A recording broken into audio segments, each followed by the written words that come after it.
Chennai versus Bengaluru, इस match का इंतजार सबको था और जो तस्वीर आप पीछे देख रहे हैं, ये तस्वीर तो हम एक्सपेक्ट कर ही रहे थे कि महेंद्र सिंह धोनी, विराट कोहली जब भी आमने सामने होंगे, चाहे वो मैच से पहले हो या मैच के बाद हो, तो आपस में गले मिल रहे होंगे। लेकिन इस मुकाबले में कुछ ऐसा हुआ जो आरसीबी 2008 के बाद करने में नाकाम थी और फाइनली चेपॉक में आरसीबी ने जो है चेन्नई सुपर किंग्स को हराया।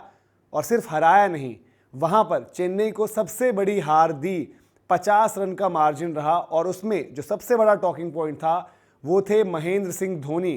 थाला फॉर अ रीज़न, हम बार बार बात करते हैं, लेकिन साथ ही साथ एक चीज़ जो निकल कर आई है वो सब लोग कह रहे हैं कि नंबर 9 फॉर नो रीज़न, यानी कि महेंद्र सिंह धोनी। आपको, अगर आपने मुकाबला नहीं देखा है और आपको मैं कहूं कि महेंद्र सिंह धोनी ने उस मुकाबले में जहां पर चेन्नई सुपर किंग्स को 197 रनों की चेज़ करनी थी, वहां पर बल्लेबाजी करने वाले नंबर 9 पर, तो आप शायद विश्वास नहीं करेंगे, लेकिन हुआ ऐसा ही।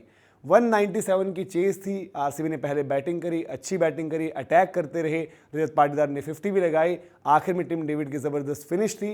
टिम डेविड द फिनिशर उनके काम आए, लेकिन माही द ग्रेटेस्ट एवर फिनिशर जो हम बार बार कहते हैं, वो इस मुकाबले में बैटिंग करने ऊपर क्यों नहीं आया जब विकेटें गिर रही थी। सैम करन भी उससे पहले आ गए और साथ ही साथ रविचंद्रन अश्विन, जो एक चीज़ राजस्थान रॉयल्स करती थी वो भी चेन्नई सुपर किंग्स ने किया कि रविचंद्रन अश्विन को महेंद्र सिंह धोनी से पहले बैटिंग करने भेजा। अगर आप उनके नीचे के बल्लेबाज देखेंगे तो सिर्फ नूर अहमद और खलील अहमद बाकी थे और महेंद्र सिंह धोनी का जो आप स्कोर देख रहे हैं, 16 गेंदों पर जो है 30 रन नॉट आउट उन्होंने मारे और आखिर में ठीक है स्ट्राइक रेट भी अच्छा हो गया, छक्के भी लग गए, सारी चीज़ें हो गई। लेकिन जो हम बात कर रहे हैं वो ये कि जब ज़रूरत थी चेन्नई को, तो तब महेंद्र सिंह धोनी क्यों नहीं आए। अगर आप फॉलो ऑफ विकेट्स भी देखेंगे, और अब महेंद्र सिंह धोनी ने एक पैटर्न भी बना लिया है कि वो आखिर में ही जब चुनिंदा गेंदें होती हैं, 15-20 गेंदें बची हों, तभी बल्लेबाजी के लिए आते हैं और छक्के लगाते हैं। लेकिन चेन्नई की विकेटें 8 रन पर पहली विकेट गिरी, 8 ही रन पर दूसरी विकेट गिरी। दीपक हुड्डा जो है तीसरी विकेट गिरी 26 के स्कोर पर। तो वहाँ पर हम देखते हैं कि तब भी शायद जो लोग उम्मीद लगा रहे थे कि महेंद्र सिंह धोनी आएंगे, लेकिन ऐसा नहीं हुआ। 52 पर 4 सैम करन आउट हुए, तब भी ऐसा कुछ नहीं हुआ। सचिन रविंद्र आउट होते हैं 75 पर 5, तब भी कुछ नहीं हुआ। शिवम दुबे, रविचंद्रन अश्विन, और आखिर में जाकर जब हमने देखा 99 पर 7 जब स्कोर था और मैच लगभग मानकर चलिए कि खत्म ही हो चुका था, तब महेंद्र सिंह धोनी आए। तो ऐसे में लगातार सवाल अब हर कोई यही पूछ रहा है कि जब मैच बिल्कुल ही खत्म हो गया तो तब माही का आने का क्या मतलब था। और अगर वो पहले आते, ऐसा नहीं था कि महेंद्र सिंह धोनी मैच जितवा ही देते, लेकिन उनकी प्रेजेंस एक आरसीबी कैंप में थोड़ा कुछ तो डर पैदा करती, शायद उनको थोड़ा सा मजबूर करती चीज़ें डिफरेंटली करने को। लेकिन 99 फॉर 7 उस स्टेज पर तो आपको पता था कि मैच बिल्कुल खत्म हो चुका है। और अब सीएसके और धोनी के भी फैंस लगातार ये पूछ रहे हैं कि भाई आप इतना नीचे बैटिंग क्यों कर रहे हो। और एज इन जो इम्पैक्ट प्लेयर की बात हो रही है और लगातार चर्चा हो रही है, ये भी बात हुई थी कि शायद महेंद्र सिंह धोनी जो अनकैप्ड प्लेयर का भी नियम था वो इन्हीं के लिए एक तरीके से बनाया गया था।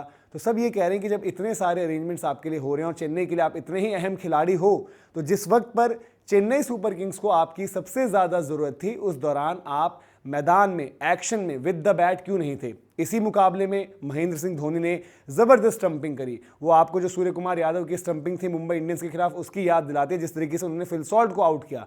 तो वहाँ पर जब पैनापन है, वहाँ पर जब वो स्किल सेट है, तो with the bat Mahendra Singh Dhoni अपने आप को बैक क्यों नहीं कर रहे हैं। और जब सिचुएशन ऐसी थी कि रनचेज में रविचंद्रन अश्विन का आगे जाना वो कोई वहाँ पर फ़र्क पैदा नहीं करने वाला था, क्योंकि रन भी दूर थे और आस्किंग रेट लगातार बढ़ रहा था। तो नंबर 9 पर ही क्या महेंद्र सिंह धोनी बैटिंग करने वाले हैं, ये बड़ा हैरान करने वाला है। इस पूरे मुद्दे पर आपकी क्या राय है, कमेंट सेक्शन में आप ज़रूर बताएं। और वीडियो इन्फॉर्मेशन अगर आपको पसंद आई हो तो लाइक भी करें, शेयर भी करें। सब्सक्राइब आपने अभी तक नहीं किया है तो सब्सक्राइब ज़रूर करें। ये थी अपडेट चेन्नई वर्सेस आरसीबी मुकाबले से, जहां पर हमने देखा एक हैरान करने वाला फैसला चेन्नई सुपर किंग्स की मैनेजमेंट की तरफ से, जब महेंद्र सिंह धोनी जो है वो नंबर 9 पर बल्लेबाजी करने आते हैं। और उससे भी ज़्यादा हैरान करने वाली एक और स्टेटमेंट ऋतुराज गायकवाड़ की मैच के बाद आई कि भाई अच्छा हुआ हम एक बहुत बड़े मार्जिन से नहीं हारे, और साथ ही साथ में ये भी बताया कि हम 50 रनों से मुकाबला हारे। 50 रन की हार चेन्नई की इससे पहले चेपॉक में कभी नहीं हुई थी। सबसे बड़ी हार उनको चेपॉक में मिली है। और साथ ही साथ 2008 के बाद एक लंबे अरसे के बाद जो है आरसीबी ने फाइनली चेन्नई को चेपॉक में हरा दिया है।